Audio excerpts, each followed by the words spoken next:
Welcome back to the Responsible Raw Materials podcast, where we explore the people, ideas, and actions shaping a more responsible future for our natural resources. Today's conversation is about looking at exploration through a completely different lens. I'm joined by Melody McNeil, an agricultural and natural resource economist whose career has taken her across East and West Africa, the Congo Basin, Afghanistan, and beyond, working at the intersection of agriculture, conservation, natural resource management, and international development. What I find fascinating about this conversation is that Melody challenges one of the fundamental assumptions of exploration. Traditionally, we perhaps think of exploration as the search for what's beneath the ground. But Melody asks a much broader question. What if exploration was really about understanding a place? Not just its geology, but its biodiversity, its water, its land use, its communities, its history, and its future potential. Throughout our conversation, we explore the idea that geology is only one dataset. It's an incredibly important one, but it's only one part of a much bigger picture. What if we integrated geological, environmental, social, and economic data from the very beginning, rather than treating them as separate work streams that only come together much later? Could we reduce uncertainty? Could we make better investment decisions? Could we build projects that are not only more successful, but more valuable because they better reflect the realities of the landscapes in which they sit? We also discuss whether exploration companies themselves have an opportunity to evolve. Rather than simply creating value by discovering mineral resources, could they create value by developing a much richer, place specific understanding of the landscapes they're exploring? It's a conversation that challenges the way we think about value, risk, uncertainty, and ultimately what exploration could become in the future.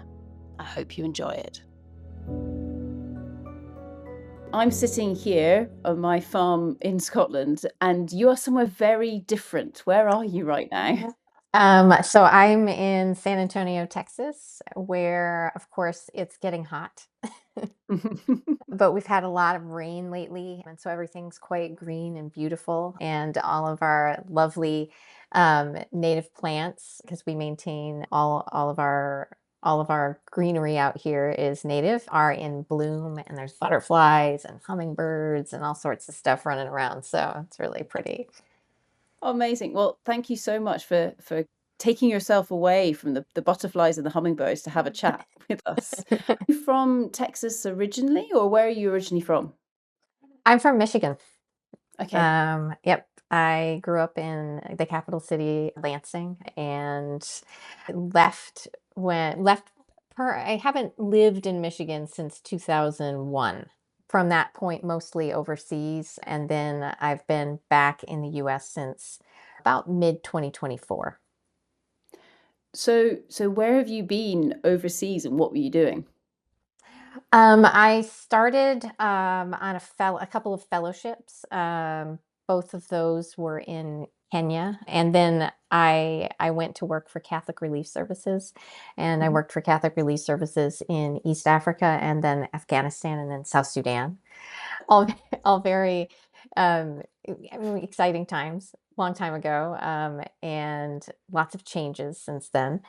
And then I actually went to USAID in 2009, and Mhm. I worked for USAID in Guinea and in their West Africa regional mission, which was based out of Accra in Ghana, and in Malawi. Lovely. Malawi is lovely. And in the Democratic Republic of the Congo, but Central Africa, Congo Basin focused, so Mhm. around with regional responsibilities as well. Mhm. So was this something that you'd always wanted to do, going and traveling and living in amazing places, or did it happen by accident?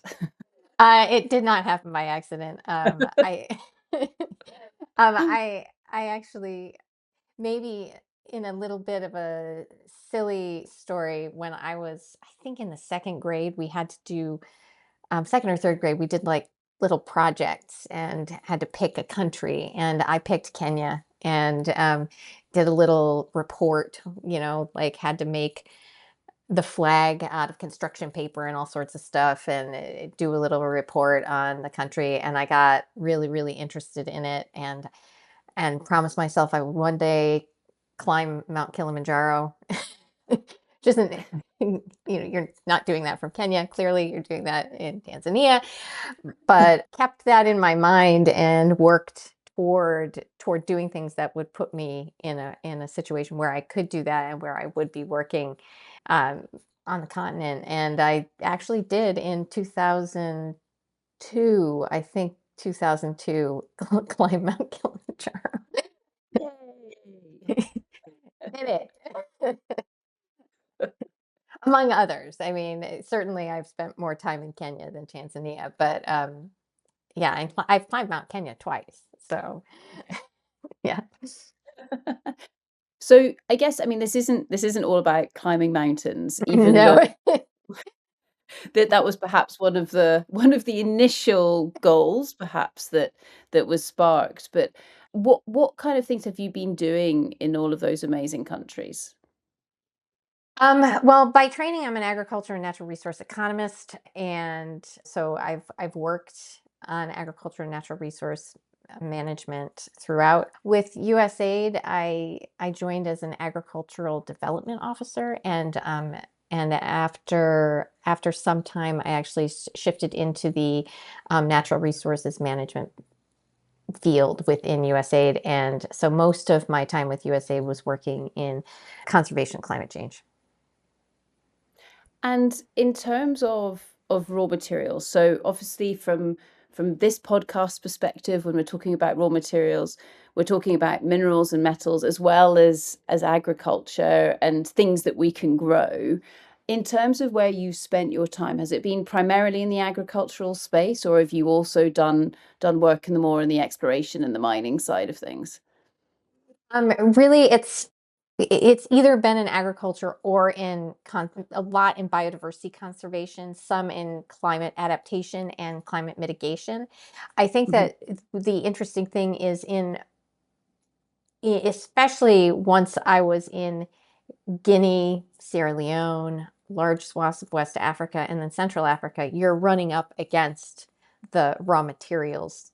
That sort of interaction between high value biodiversity, standing forest, the resources above and below the ground are in the same areas. So it's a lot of interaction between, well, interaction and sometimes conflict between those two, between the raw materials extraction and the desire to, mitigate climate change and to protect biodiversity. And do you see in terms of that, I guess the sort of that conflict in terms of different forms of land use, some of which is quite short term, some of which is much longer term. Are they the same challenges no matter where you go, or is it something that varies wildly depending on where you actually are in the world? I mean, I think that it can vary pretty widely. And I think that there are some cases I've seen where having having a mining concession is actually helpful to conservation. Mm. So I think that you can go both ways in some situations. Clearly, mountaintop removal, mm, It's tricky. it's tricky. But, there's a deep gold mine versus widespread artisanal gold mining can be less impactful. And yeah, I mean, I just think that it depends on how things are managed and how cooperative and collaborative the actors are who are doing both things. So Mm.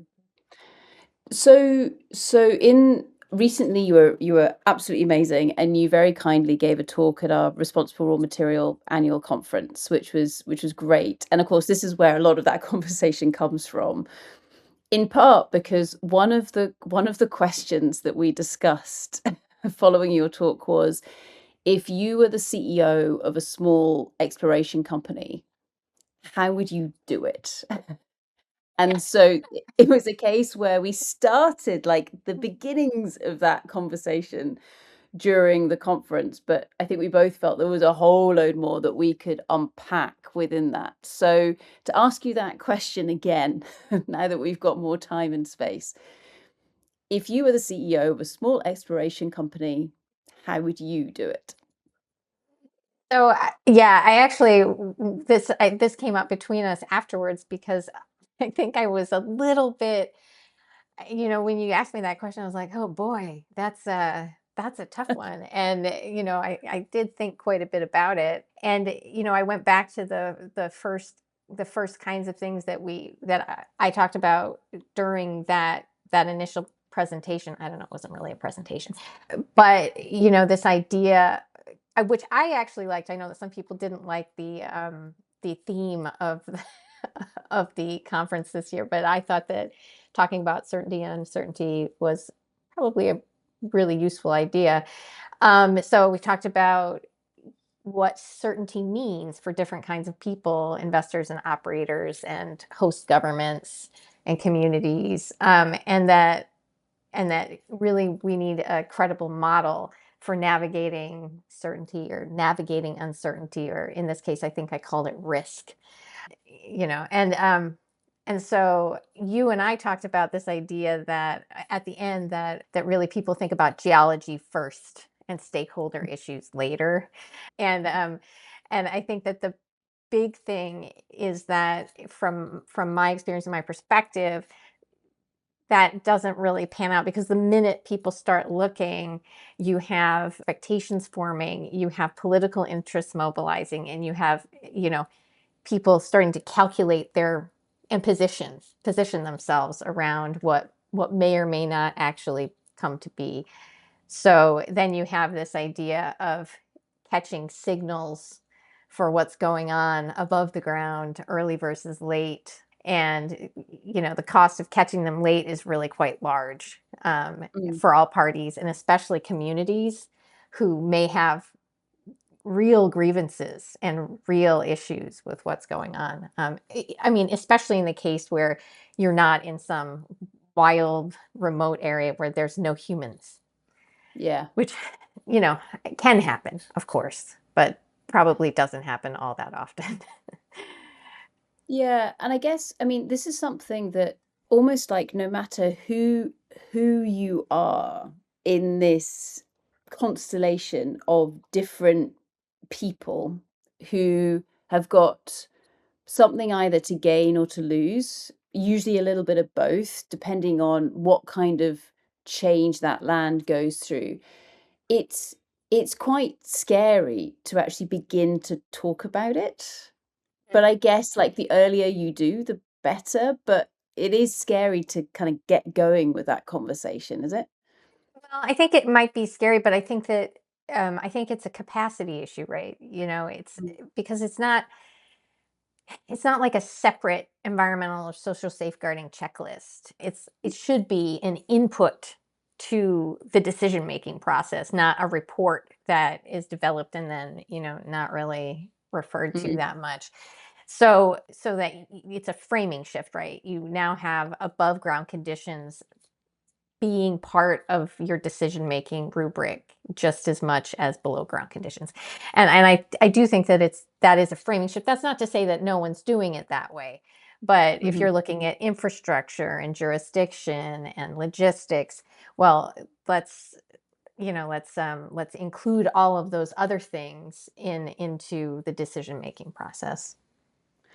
So so So I I guess wait, what so I think that the idea is that the asset, when you think about the assets, you could start thinking about that operating environment as part of the asset.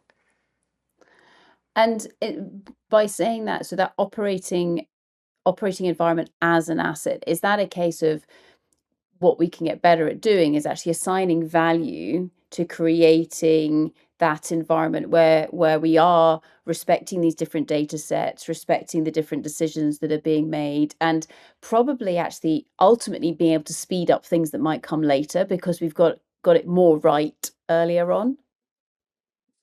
One hopes. But I think that maybe it's more about thinking about the asset as that whole package, right? So if you have a Mm. moderate deposit, I'm not gonna be the best at using your terminology, but I'll I'll try. So maybe you have a moderate deposit and a stable environment, right? Yeah. So maybe you value that differently, Mm. than maybe if you thought about just the moderate deposit. So, oh, moderate deposit, really stable environment. Maybe that looks suddenly better. But Yeah. then or you have like really, really like exceptional geology, or the deposit looks amazing, but the context is particularly fragile. Okay, so now maybe that's not looking as attractive. So I think the idea is how we value it in as a whole, from a holistic perspective. And do you think then, so if we're thinking about investors, and because we always need investors to come on board to actually provide the capital so that we can go and do the work, etc. In terms of that difference between a moderate geological resource and a much more exciting one, in terms of the more exciting one, but in a very fragile context, do you think people adequately cost that in when they say, okay, look, the above ground risk here it's really tough. It's really complex. Yes, there's huge opportunity in terms of what could be gained, but it's going to be difficult to get there compared to the geology is not great, but you know what? It's relatively easy in terms of what's above ground. Do you think we differentiate in terms of that I think that understanding? I think that at least to some extent, yes, Mm. because I can think of there are probably deposits in the Central African Republic that logistically are so difficult that it's not worth it. Yeah. So I can imagine that there is some level of like, well, might be great, but how are we getting it? What are we doing? But I do wonder sometimes if there's enough understanding of stability and instability, or the operating context baked in. So certainly there's some level of that, right? I think that because people are definitely looking at logistics, they're probably looking at, well, definitely looking at how easy it is from an enabling environment perspective. How easy is it to get permits? Blah blah blah, all that stuff. Mm. That's definitely something that I would assume is being looked at, but I don't know how much deeper that goes. Maybe you can tell me. Do you know how deep do those analyses go usually? Well, I think it varies significantly. And so just over the last few weeks, for example, I've been speaking with a number of exploration companies here in Scotland, which I realize is very different to different parts of Africa. But actually, it's what's really interesting is that the mindset of the exploration companies, they're not taking into account all of those above ground risks. Now, it's not all of them, it's just some of them. And you sort of think, well, hang on, maybe 30 years ago that was okay. But Right. now in 2026, actually, we know how valuable it is to pull on some of those deeper data sets and actually going and listening to different people and trying to hear what's going on in that particular context, also understanding what is important to people, and also, I guess, respecting that what is important to one person might not seem relevant to someone else, but for Yeah. whatever weird reason they really care about it. And so I think that, you know, that one of the issues perhaps is that as a geologist, as I am, you are certainly not taught about that. In your way of thinking is really quite linear and logical. I guess geology less so than engineering, but in terms of that kind of complex thinking and kind of going, okay, I really don't know why that person thinks that, but you know what? Fine. But I don't know, in terms of those kind of data sets or that knowledge, that intelligence, what kind of information do you find is really useful when you're trying to kind of get under the skin, I guess, as to what is really going on in a particular context? I think that there's a few things. One is just one thing I always think about is informal land tenure. And, land tenure is so complicated in so many places, and informal claims can come up very easily. So, investing significant time in really understanding what a land tenure system, I mean, the formal land tenure system is one thing, but again, understanding how informal land tenure works. Mm. So, and that can be a transboundary issue. I mean, it gets extremely complicated when you're in areas where you have traditional nomadic movement. So you're not only talking about the sedentary populations, you're talking about people who traditionally move through corridors, and I don't think that there is typically enough attention paid to those issues. And that can be a major problem. And that's just one that seems pretty obvious to me. That doesn't even get into what might happen if, for example, I know I've seen this happen where it seemed like they had effectively rehoused, like actually moved populations away from where a site was planned and is today, and Mm. people kept coming and needing to then be relocated, and that wasn't in the plan at all. But I think that maybe some of that could have been understood better had there been a little, probably some additional investigation done to see who might pop up with informal claims. Yeah. And I guess with all of this, I mean, we know what it looks like when it goes right, but the cost of when it goes wrong. What does that look like? Well, I mean, I imagine that some of it. I've certainly seen real conflict. And I can't remember the name of the gentleman who was talking about artisanal mining during our session, but I think that is one of the issues that can become really, really difficult because um, looking at how artisanal mining interacts with more formal mining claims, and the negotiations between those groups of people, and the conflict that it can set off. I've also seen major labor disputes, which that can be a problem, and I think that sometimes that has to do with not understanding ethnicity, and not understanding conflict, like within an area. You might see too many jobs going to, or perceived to be, benefiting one group over another. So really being able to drill down and understand those, and try to mitigate some of those potential issues, because that can really interrupt functionality and Yeah. operations. Oh, absolutely. I mean, I think it's a case of, again, there are lots of different papers on this, but on average, it takes 18 years to go from the discovery of that geology, or people going, okay, I feel relatively certain that there might be something in the ground. They still don't really know, to be honest, but there's a level of confidence. But 18 years to go from that point to the rock being extracted in the form of a mine. I mean, that 18 years is a long time.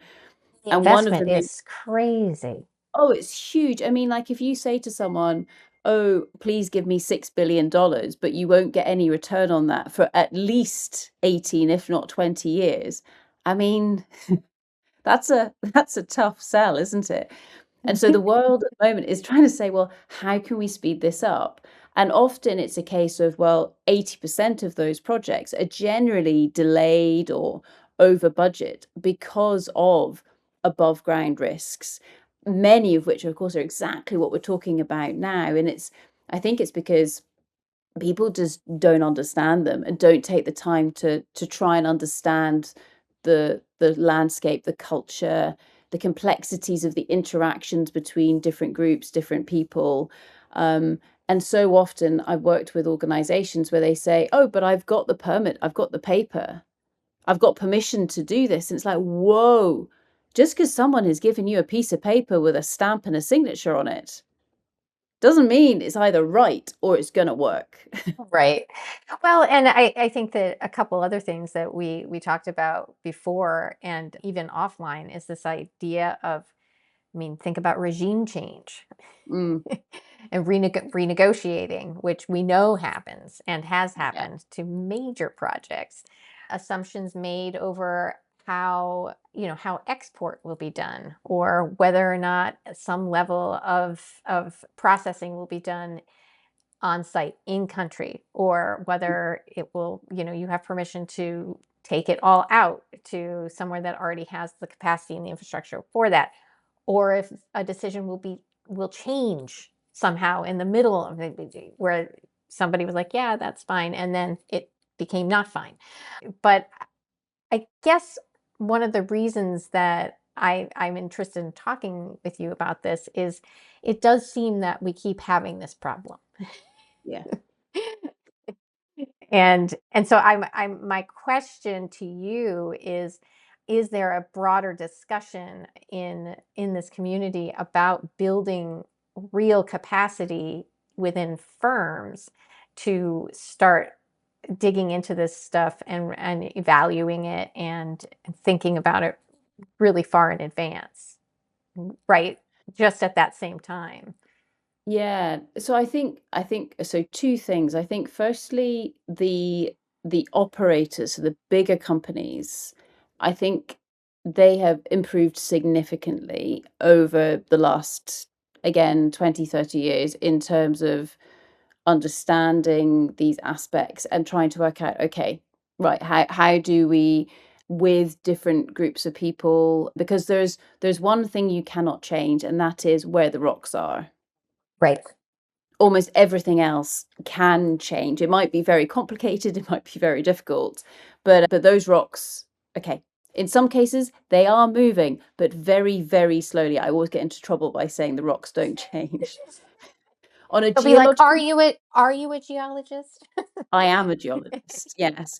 And so they say, Sarah, how dare you say that? So it's a case of, on a geological timescale, yes, of course, there is going to be change. But on a human timescale, those rocks are not going to shift unless there is something like an earthquake or a landslide or whatever. Right. But they're not going to move far, and certainly not outside of that political jurisdiction or whatever might be there. So the actual kind of the key is almost, well, how do we start doing this really early? But the Mhm. problem is that in the world of exploration, it's almost a totally different industry to the mining. Right. And exploration companies, they have no ambition to dig anything out the ground, because actually what they are selling is an interpretation of a data set. Right. So they're in the game of collecting data and then going, hey, you want a gold mine? Here's one, and then Right. on you go for it. And the problem is that in that world of exploration, be it the investors in exploration companies, who are typically quite like small, high risk investors, but Interesting. then also as well, often the explorers, well, basically the people then buy the projects from the explorers.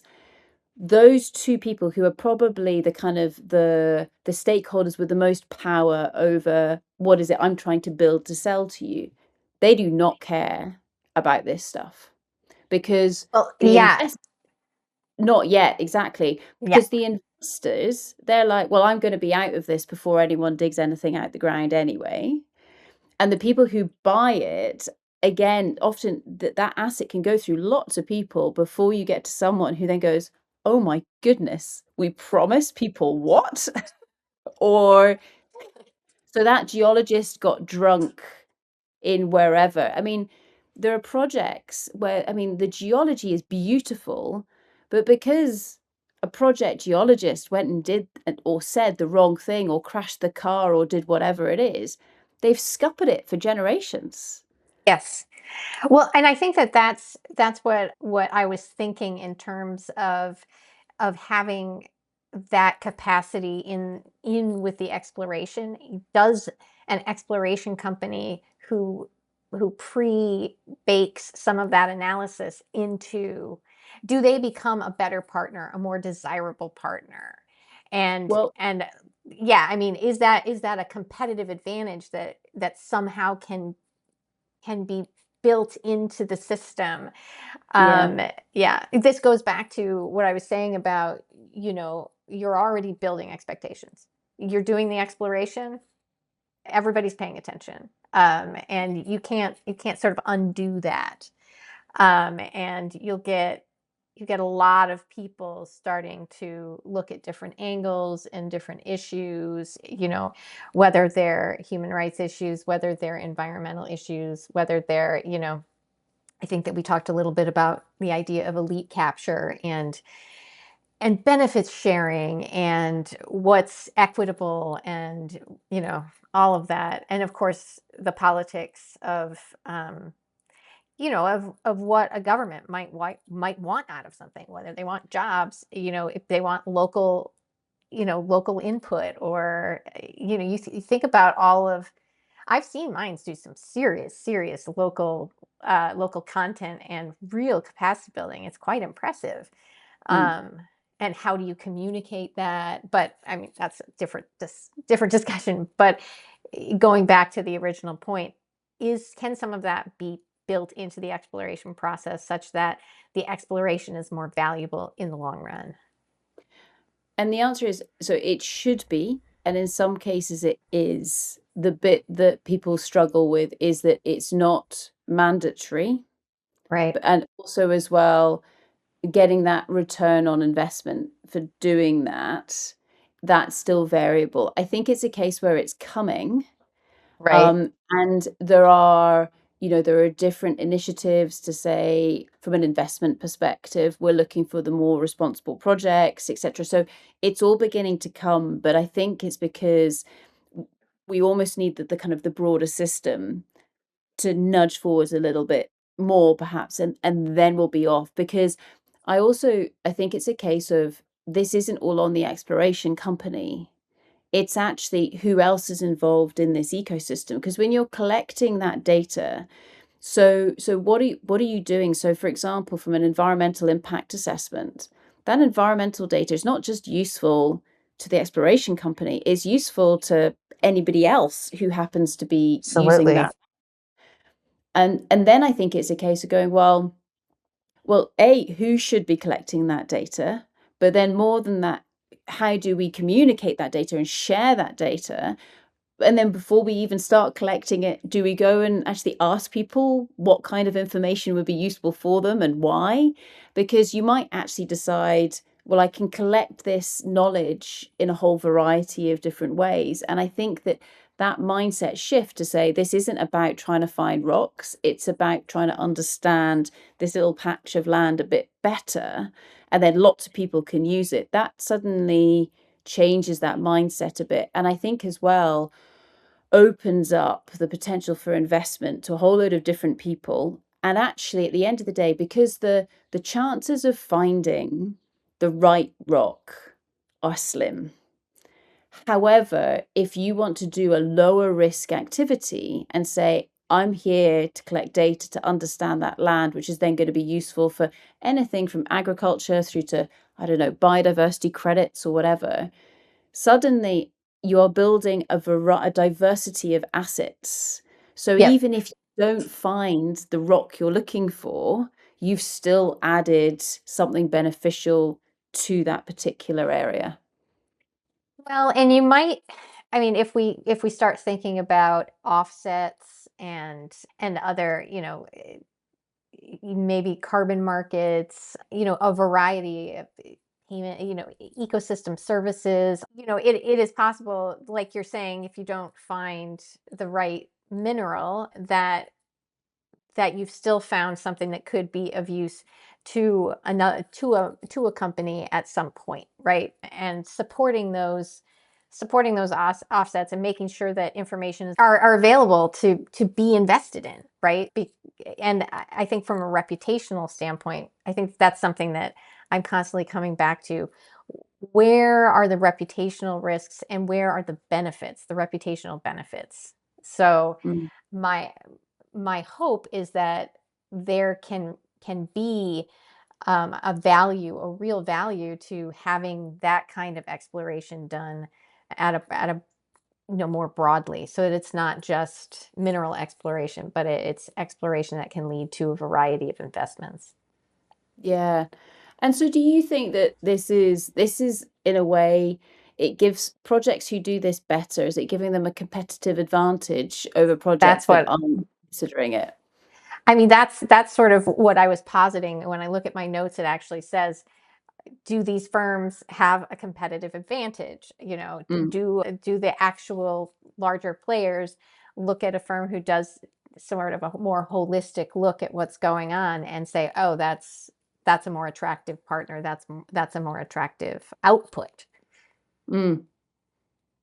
And I guess, in terms of this as a whole, so we're talking about exploration, we're talking about minerals and metals.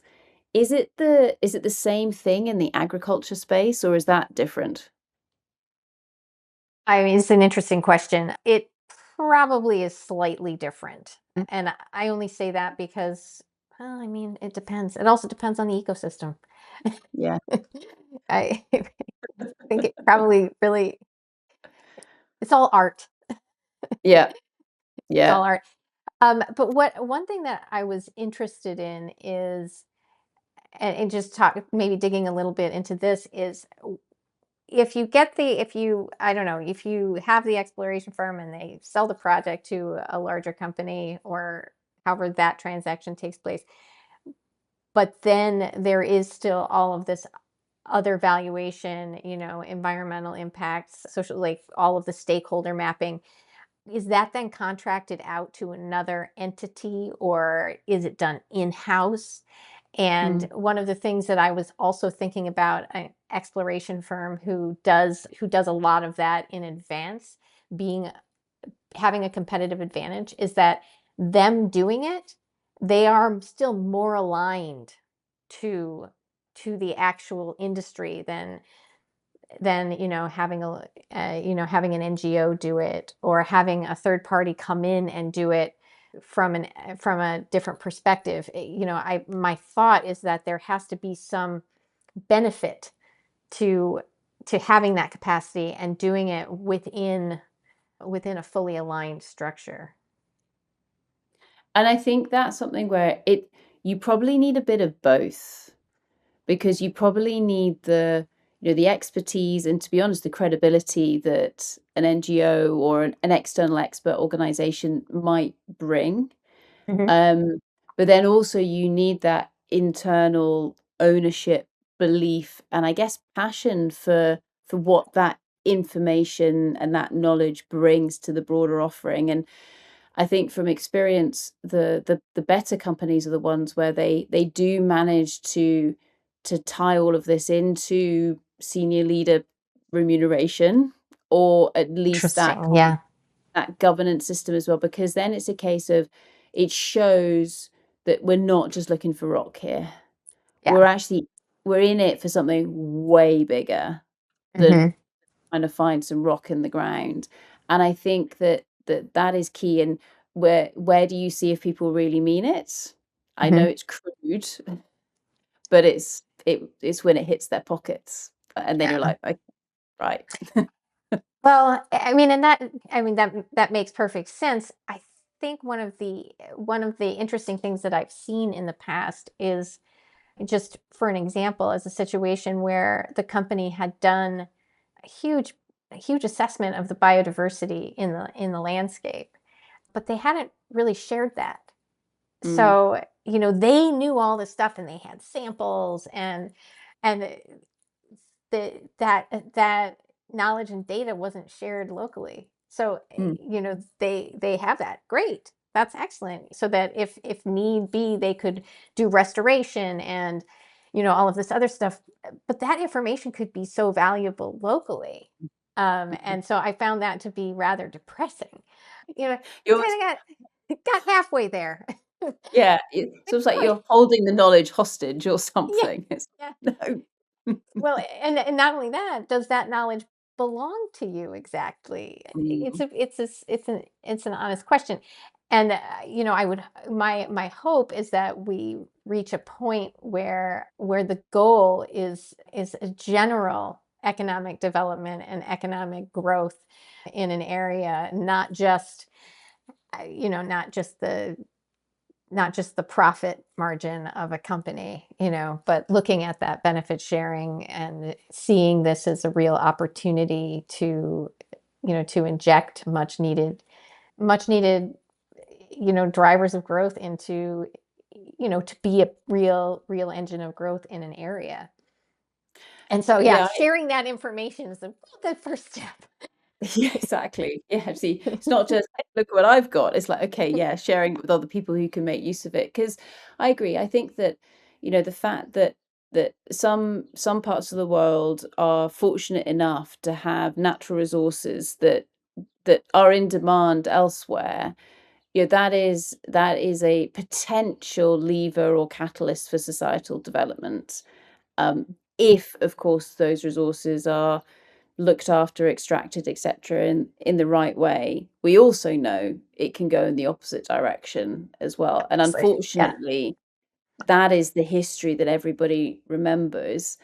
But of course, actually, an awful lot of the world's development comes from a basis of people extracting natural Yes. resources in the first place. Yes. Yes. 100%.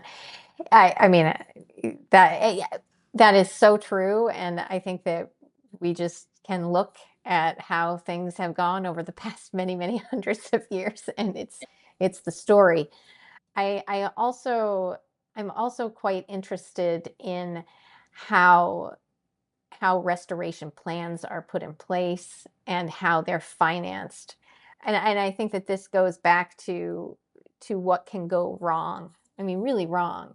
I mean, for example, if the concession agreement says, you put aside this much money for eventual restoration, and that money is put aside, but then there's no oversight for that, or poor oversight, or it's just it's let the company says, well, that's not our problem, right? We've put it into whatever account we were supposed to put it into. Hands off. I think that that's a real problem as well, because Yeah. I would hope that really the plan, the long-term plan would be to make sure that the landscape is restored as much as possible. And I don't think abdicating that, which is something that I see, and that happens early on, right? You abdicate Mm. that right away. Like, you're either going to be part of making sure that that happens, or you're putting it into an account and it's out of sight, out of mind. And I think that that can cause problems as well, like making some level of, I don't know if it's co-managed, or there's more planning, or more responsibility and accountability on the operator. Um, but this goes back to another thing we talked about, which is contract enforcement and transparency and all of these other things that are above ground issues that can go very poorly very quickly. Yeah. And I mean, the whole, in terms of putting in place the kind of the rehabilitation or the remediation bond, typically that sum of money is way too low compared to what's actually needed. Absolutely. And then in terms of also, because we're talking about mines that are often open for decades, actually, our understanding of what is the best thing for that land, that changes. And the almost the last thing you want to do is to put it back the way it was, because the climate has changed. Or, Yeah. as well, people, they want something slightly different from that land, for example, Right. or there's a really bizarre, exciting species of something that has moved in, and it's like, well, actually, we need to protect that. So, Hmm. I think it's fascinating in terms of these questions that we often have to ask ourselves. And then from a more social and community perspective, there are fascinating case studies from around the world in terms of different forms of trusts and how do you structure them so that no one party becomes more powerful than everybody else. And lots of examples of where, in terms of the almost the returning of the land, because one particular family has become dominant, they get everything. Yeah. Which was, of course, never the initial intention, but some really excellent case studies, again, from all around the world where people have tried different things. Some bits have worked, some bits haven't worked. But the more we can share those, I guess that then helps in terms of saying, right, let's not make the same mistakes that we've made elsewhere. And instead, let's try something different because it might work better. Yeah, I guess that's part of, again, because this question that we started out with, what would you do as the CEO? And I'm a novice, right? I don't know enough about that part of the sector. I come at this very much from somebody who has worked to partner with mining companies and mines over the years on shared goals around community development or conservation issues, or any number of different things that especially in public private partnerships, that you really do try to work on together as stakeholders. And mining companies are often really important stakeholders and bring really important resources. And just like that one I was talking about, where they had this big biodiversity assessment. I mean, really important information.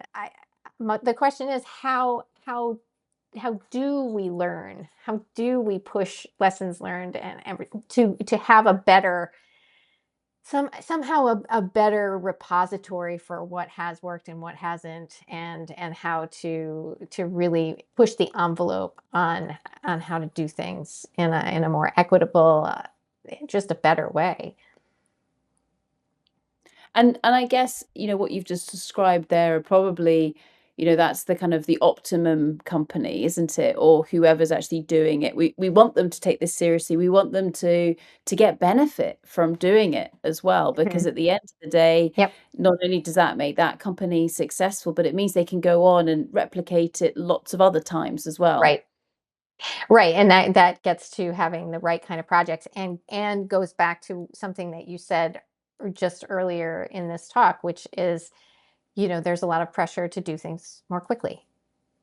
Mm, Yep, and you're talking about that 18 to 20-year time horizon, and the pressure to reduce that time horizon in more and more.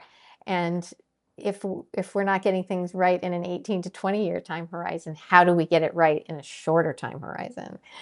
yeah. And Yeah. I think that is an amazing place to finish this particular episode of the podcast.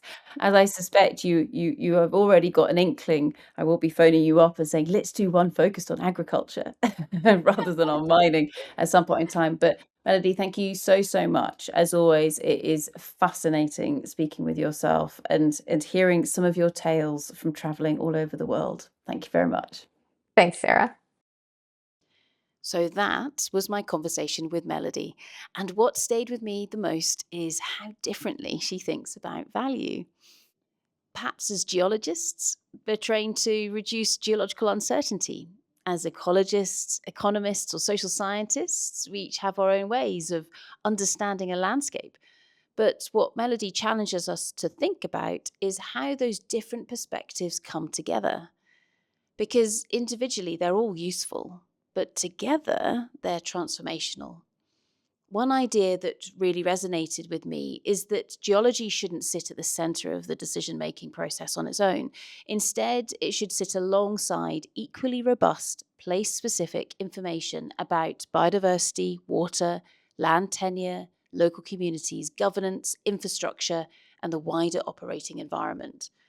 Not because one data set is more important than another, but because it's the integration of those data sets that allow us to make better decisions. I also loved the discussion around exploration. Traditionally, exploration companies create value by collecting geological data and identifying mineral potential. But Melody poses a fascinating question. Could exploration companies become even more valuable if they also developed a deeper understanding of the landscapes in which they operate? Could integrated, place specific knowledge become a competitive advantage? It's a simple idea, but I think it has huge implications for how projects are valued, how investment decisions are made, and ultimately how risk is managed.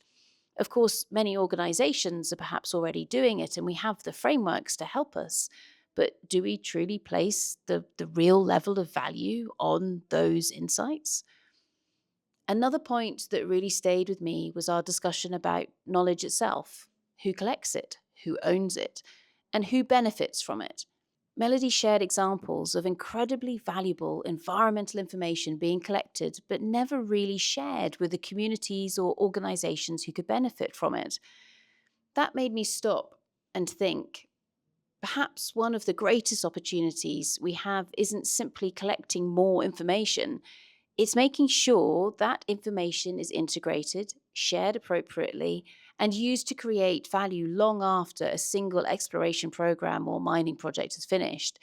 Because ultimately, responsible raw materials aren't just about finding the resources society needs, they're about understanding the places those resources come from. Recognizing that landscapes provide many different forms of value and making decisions that reflect all of them. For me, that's what this conversation is really about, not replacing geology with ecology or mining with conservation or one form of land use with another. It's about integration, recognizing that every discipline contributes something important and that the best decisions come when we bring those perspectives together early rather than trying to join the dots later. And perhaps that's one of the biggest opportunities facing the raw materials sectors. Not simply collecting better data, but integrating better, place-specific knowledge to reduce uncertainty, improve decision-making, and ultimately create better outcomes for everyone. And that, ultimately, is what the Responsible Raw Materials podcast is all about. Thanks for listening, and I'll see you in the next episode. Responsible Raw Materials brings together voices from across industry, academia, government, civil society, and beyond to explore shared challenges and opportunities regarding those raw materials we so often need at the beginning of our supply chains. If you enjoyed this conversation with Melody and would like to hear more, please feel free to go to www.responsiblerawmaterials.com to hear and see more of her thoughts shared through our annual and free-to-access global conferences.